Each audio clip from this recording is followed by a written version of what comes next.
fades or luxury that lasts. Right now, lease an all-wheel drive G sedan starting at $325 a month for 24 months.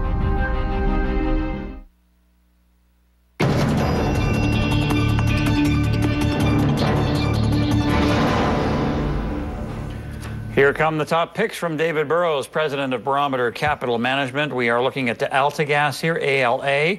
You bought this most recently, December 5th of last year at $32.36, a kind of company that you alluded to earlier. Yeah, so we like secular long-term growth trends, and there has been an acceleration in the rate of production of gas and oil in North America. AltaGas is a classic midstream energy infrastructure company, pipelines, gas processing, storage. They also in gas, in energy production, and they also are now in a regulated utility. So multiple revenue streams. It looks like their cash flow can go from $100 million-ish this year to like $300 million by 2015, and that's gonna lead to a significant ramp in dividends. So you can pick up a good dividend today, but one that will grow at a rapid pace, 5-6% a year, possibly greater than that.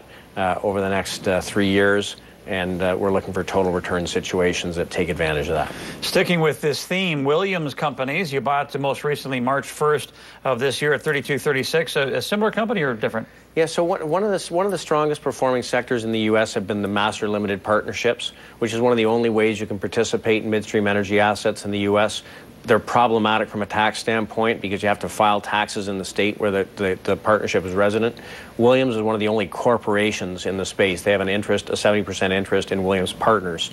Again, this is a play on the growth in production of oil and gas in the Marcellus in the U.S. Their pipelines are really well positioned. They also have Canadian assets which benefit from the growth in production in the oil sands. So again, midstream energy, yield, I think it's a very good risk reward. And moving over to technology, Microsoft, you bought this in February for clients at $31.20. It's had quite a run. Look, you know, large cap technology has been out of favor for 10 years. They've gone through a revaluation through that period of time. Multiples got compressed from 60 times earnings to 10, 11 times earnings. Microsoft is now into a new product upgrade cycle. Microsoft 8 comes out this year, and that opens up touchscreens, tablets, ultrabooks. And we think that the combination of strong growing cash flow and a growing dividend makes it attractive, and it's a cheap stock.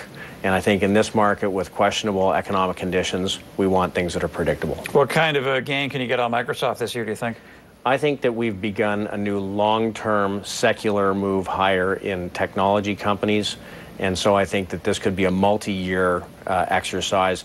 And by the way, when Bill Gates slows down the selling of his shares and they get to below 10% insider ownership, it's going to become a bigger part of the index, so there'll be lots of stock to buy by the index funds. Okay, Microsoft, Williams Companies, and AltaGas, those are your top picks. Now, David mentioned a website earlier that can show you money flows, and it's Dorsey Wright, DORCEYWRIGHT.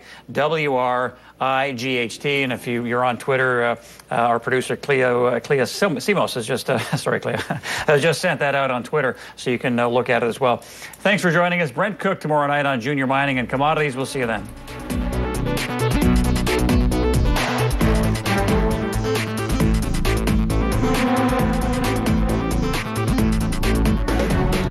Market Call Tonight has been brought to you in part by Virtual Brokers. Trade stocks as low as 99 cents. High-end service without the high-end fees. Join